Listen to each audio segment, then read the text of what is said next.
T-minus 10, 9, 8, 7, 6, 5, 4, 3, 2, 1. Ignition and liftoff. Go Falcon, go Dragon. And liftoff. NASA's SpaceX's 33rd Commercial Resupply Services mission is on its way to the International Space Station. MOD chamber pressure is nominal. Great call. Is everything nominal, and the vehicle has begun pitching downrange to begin its journey to catch up to the orbiting lab.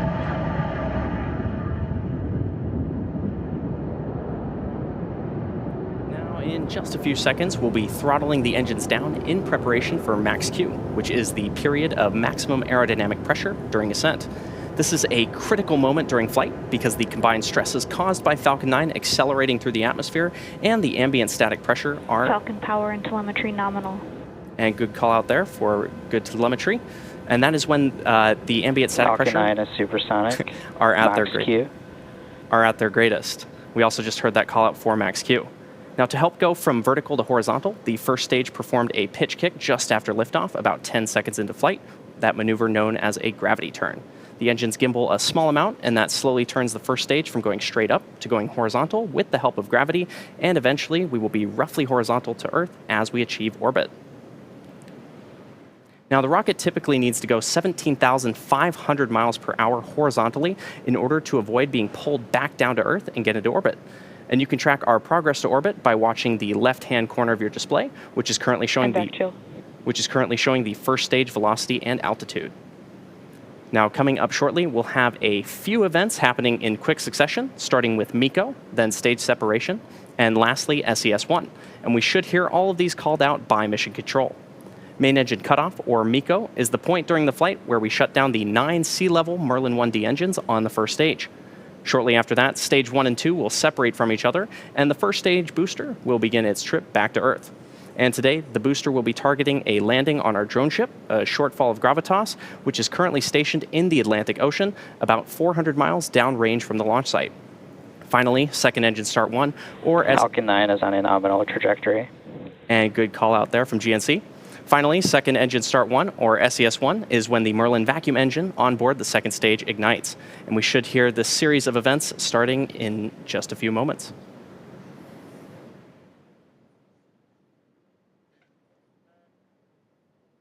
Stage separation confirmed. Now 2.5 minutes in.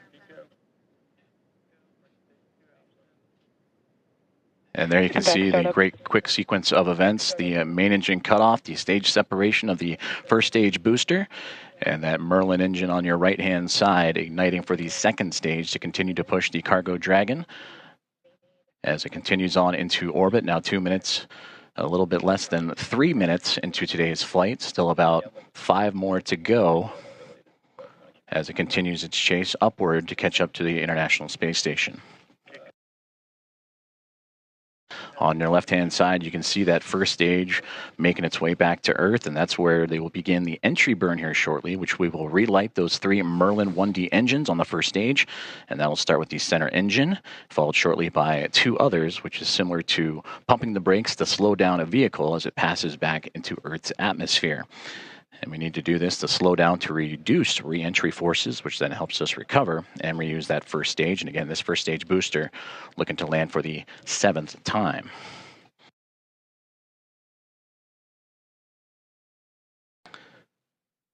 Now approaching 4 minutes into today's flight, just shy of halfway into powered flight. As you can see, the continued speed on the right-hand side to climb for that stage 2. And the Dragon spacecraft and the altitude also increasing by the moment. And we'll keep an eye out on that left side, that first stage booster. But there you see that Merlin vacuum engine performing now just past 4 minutes into today's burn. Now for the first stage during the entry burn, Falcon 9 will fire its Merlin engines, but the vehicle is still moving really fast. It causes it to fly through Merlin's exhaust gases, also known as the rocket's plume, and that'll deposit a layer of soot on the vehicle, which is why our flight-proven vehicles for SpaceX look the way they do. And that soot comes off the carbon-based fuel that Falcon 9 uses with each flight as the soot builds up over time. But now we're continuing to monitor that second stage Merlin vacuum engine continuing to perform, as we have about 4 more minutes left into today's flight, as it's now climbing well over 10,000 kilometers an hour and reaching an altitude just shy of 170 kilometers.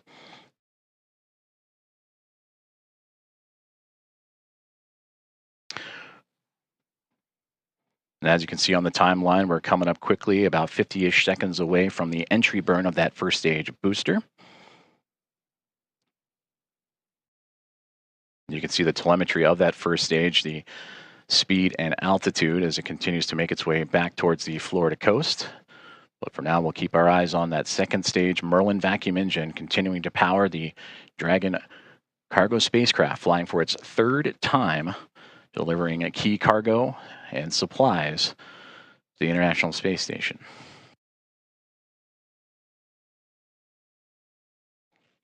We're now coming up on about 30 seconds from the beginning of the entry burn as we continue to follow along with that telemetry on the left-hand side of your screen, but front and center is that second stage engine, that Merlin vacuum engine continuing to perform.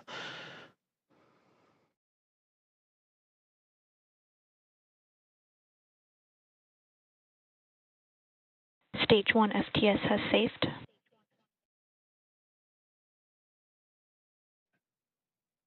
And there you hear the call outs in reference to that stage 1 booster still making its way back to Earth with the altitude about 80 kilometers. Stage 2 continuing to perform, now over 15,000 kilometers an hour at an altitude of 195 kilometers above Earth.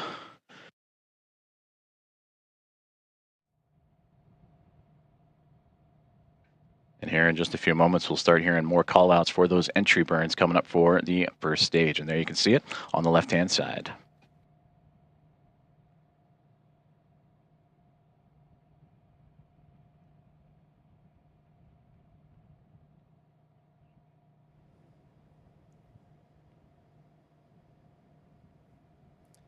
And there we've got entry burn shutdown on the Falcon 9 first stage. Both vehicles remain on nominal trajectories. Now, the Merlins on the Falcon first stage are optimized for sea level, and these achieve 190,000 pounds of thrust each during ascent and descent. At liftoff, Falcon 9's first stage has thrust greater than 5 747 airplanes at full power. Now, the single MVAC engine on the Falcon 9 second stage has a much wider nozzle and is optimized to operate in space, producing 220,500 pounds of thrust in vacuum. Now, coming up next, we will start our landing burn on the Falcon 9 first stage in just about 40 seconds from now. Now, the landing burn is the final burn of the Falcon 9 booster, used to reduce the remaining speed of the vehicle for a gentle and precise landing on our drone ship. And we should be hearing that call out in just about 20 seconds from now. As a reminder, we'll be landing this booster on our drone ship, a short fall of gravitas. Stage 2 is in terminal guidance. And good call out there. We'll be landing this booster on our drone ship, a short fall of gravitas, currently stationed in the Atlantic Ocean. Stage 2 FTS has saved. And there's a good call out regarding our flight termination system. We should be hearing that call out for Falcon 9 first stage landing burn startup in right now. So there you can see it on the left-hand side of your screen.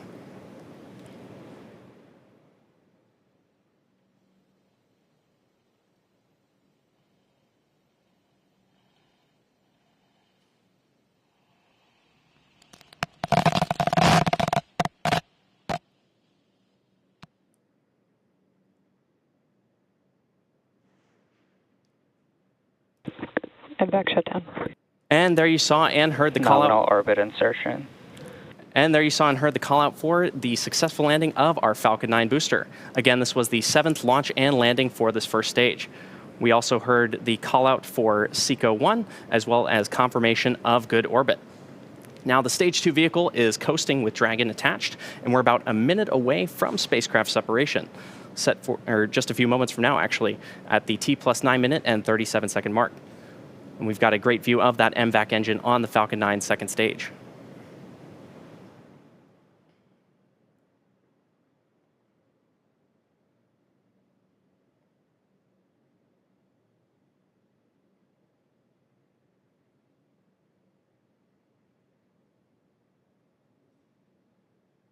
Now, as a reminder, this will be this Dragon capsule's third flight to the International Space Station.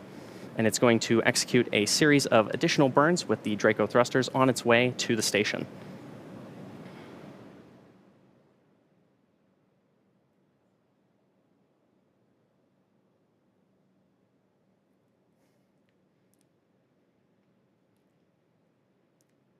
If you're just joining us, just to recap today's mission so far, we had an on-time liftoff at 2:45 a.m. Eastern Time, and everything has proceeded nominally up to this point. At about 2.5 minutes into flight, we saw separation of the first and second stages. That was followed by the successful landing of Falcon 9's first stage on our drone ship, a shortfall of gravitas in the Atlantic Ocean.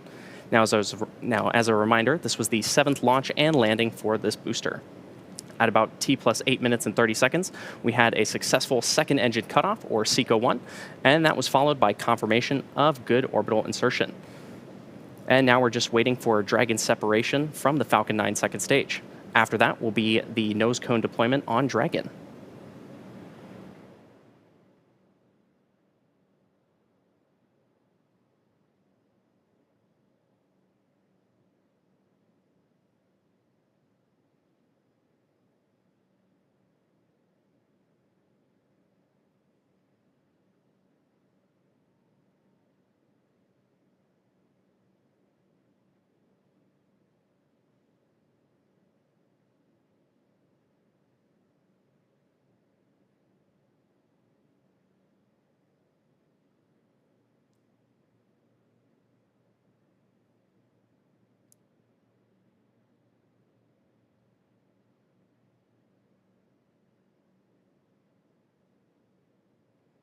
We're currently standing by for confirmation of Dragon separation from the Falcon 9 second stage, followed by nose cone deployment on the and we have confirmed separation of the Dragon capsule from the Falcon 9 second stage. So I'm now going to be handing you over to Joseph at NASA JSC to talk us through nose cone deployment of the Dragon capsule. Joseph? Thank you very much, Zach. It was great to work with you and the SpaceX team once again. And as you mentioned, we're continuing to monitor the nose cone to be deployed as the hooks holding the nose cone at the tip of the spacecraft are in motion. And now once it is deployed, it will expose the 4 forward bulkhead Draco thrusters. And these Draco thrusters will execute the series of maneuvers necessary to raise the Dragon spacecraft's orbit to eventually meet up with the International Space Station. Now, immediately after the Dragon spacecraft separated from the Falcon 9, it began what we call the activation and rendezvous phase of the mission. And during this phase, Dragon is configured for on-orbit operations, and that begins after the separation from Dragon from the Falcon 9 and ends with the completion of that final co-elliptic burn. We'll touch upon those key burns that the spacecraft needs to take in order to climb itself up to catch up to the International Space Station. Now, Dragon's initial orbit today is 190 kilometers by 210 kilometers, and those numbers represent the perigee and apogee of the orbit, or the lowest and highest points over the Earth. That means the orbit for Dragon isn't a perfect circle, but more of a very slight ellipse. Now, over the next several hours after this liftoff, Dragon will execute a series of burns, which will gradually raise its orbit to align more closely to that of the International Space Station. After a successful on-time liftoff and Stage 1 and Stage 2 separation and Dragon separation, now monitoring the progress of the nose cone to open up and again expose those forward bulkhead Draco thrusters that are needed for these major burns that the Dragon spacecraft will need to catch up to the International Space Station. Now, taking a look inside the control rooms. On the left-hand side, you can see SpaceX Mission Control in Hawthorne, California, where you, Zach, were positioned, and that oversaw today's launch, and will continue to monitor Dragon on its journey to the International Space Station over the next day. And the teams you see on the right-hand side, they're here with me in Houston, the International Space Station Flight Control Room, as the teams are monitoring the orbiting complex and, of course, all the operations jointly with Hawthorne and the flight controllers there. Now, joint operations between the two teams, between SpaceX and NASA here in Houston, that'll come a little bit closer to when Dragon is in its final approach phase and about 2 hours or so prior to docking to the International Space Station. And these teams are waiting for that nose cone to again deploy, as we'll monitor the opening of that nose cone and the forward bulkhead Draco thrusters required to help stair-step its way to the International Space Station. And now got confirmation that the nose cone is in motion and starting to slowly open at the tip of the spacecraft.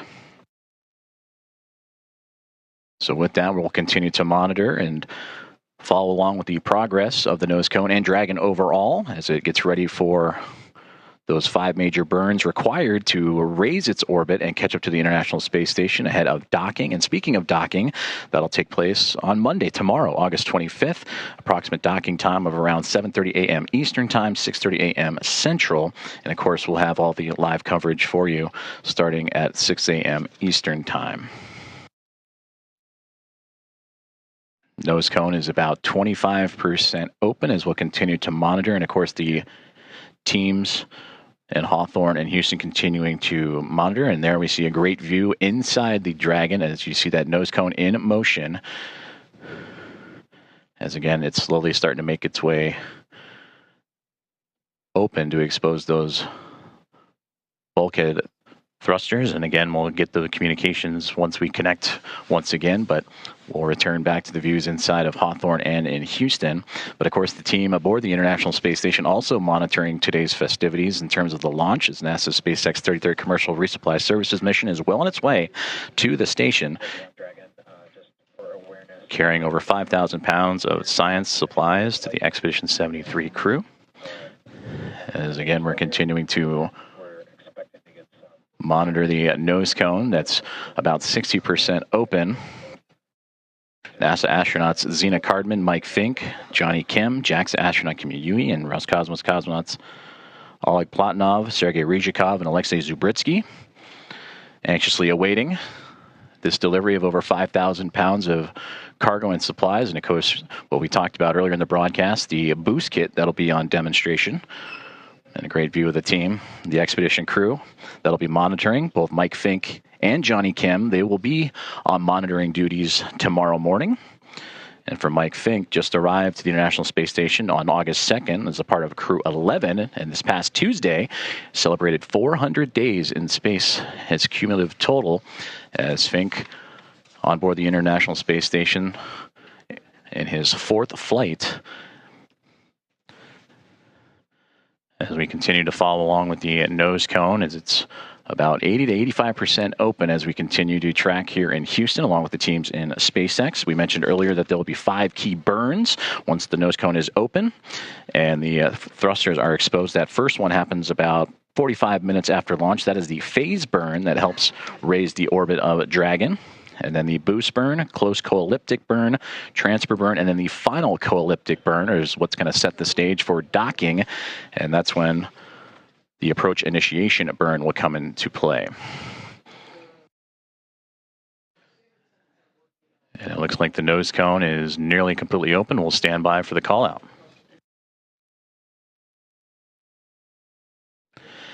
And there you heard it as the nose cone has opened, and you see a great view of the curvature of the Earth as the cargo Dragon spacecraft now well on its way to the International Space Station.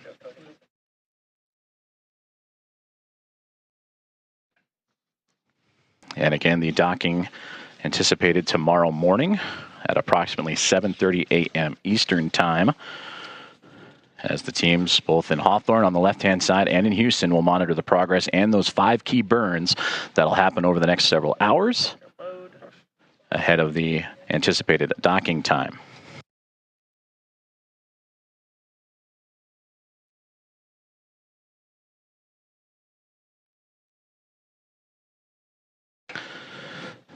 Now that we have confirmation that the nose cone is deployed and Dragon is ready for those phasing burns to the International Space Station with a successful orbital insertion and launch today, I'm now joined on console here in Houston's Mission Control in the International Space Station Flight Control Room by Bill Spetch, the International Space Station Operations Integrations Manager. Bill, thank you so much for joining us. Yeah, good to be here. We discussed key components and objectives for this mission for NASA's SpaceX's 33rd CRS Commercial Resupply Services mission, and one of those keys is the boost kit that is on board the Dragon and in the trunk. Can you explain how this system works and what advantages it offers compared to the traditional reboosts that the International Space Station participates in? Yeah, of course. So in this case, we have propellant tanks and a couple of Draco engines that are installed in the trunk of the Dragon. Normally, we would have some other external science or external cargo in that trunk area, but for this mission, we put propellant tanks and thrusters. And what that allows us to do is, once it gets to space station, we'll be able to raise the orbit of the space station using these two thrusters that are in the back. And what that means to us is we don't have to use up life on thrusters that are on board the International Space Station. So using a spacecraft that comes up and goes away and can be refurbished or flown anew, you get an advantage of not using the hardware that stays on the International Space Station, as we've been flying for a very long time, as you know. Now, this Commercial Resupply Services mission also brings a suite of advanced 3D printing experiments, including bioprinting of medical implants, metal printing, and tissue engineering as a part of some of the science and highlights of the research that we featured earlier in today's broadcast as well. But certainly that has a critical perspective on how these capabilities are for long-duration exploration missions, say to the moon and eventually on to Mars. What steps are being taken to scale and take a look at these technologies for deep space missions and its value to be done here closer to home aboard the International Space Station? Yeah, there are a couple aspects, obviously. So we gain a lot of advantages in microgravity in our 3D printing, especially of tissues and things of that nature that can really help us in medical advances. When you look at like the metal 3D printing, when you get out to the moon and Mars, when you're a long ways away from Earth, and you don't have the same amount of resupply, even on board the ISS, our resupply happens every couple of months, and so we have to fly things occasionally. When you get out to Mars, obviously you can't just fly something up there and have it there. So being able to print out tools or components or anything else that we need is critical for us to be able to survive on the surface of the moon or even on Mars. And it's exciting to see what's going to come of those research and investigations as they unfold. And I know as Dragon has made its way up to orbit and begins to track down the International Space Station again with the targeted docking of tomorrow morning at approximately 7:30 a.m. Eastern Time. Well, with that too, Bill, you talked about the International Space Station and experience in operation for quite some time, celebrating the station's 25th anniversary of human presence this coming November. How do missions like this Commercial Resupply Services mission continue to showcase the station's capabilities and its role in advancing this science, this technology, and the future of exploration? Yeah, we get a suite of experiments that we get to bring up every time a resupply mission comes to the ISS. We keep it functioning through spares and obviously the supplies for the crew, but ultimately it leads to that research that we get to do on board, and we have been doing for 25 years on board with crew. And what that allows us to do is really advance our knowledge and advance the leading edge of technology that allows us to step out further. Well, Bill, I know that you and the team, especially those that have been around to see the construction of the International Space Station, anxious to celebrate that milestone. Again, that's coming up November 2nd of this coming year. Bill Spetch, International Space Station Operations Integrations Manager, joining us on console. Thank you so much for your time tonight. Yeah, thank you for having me.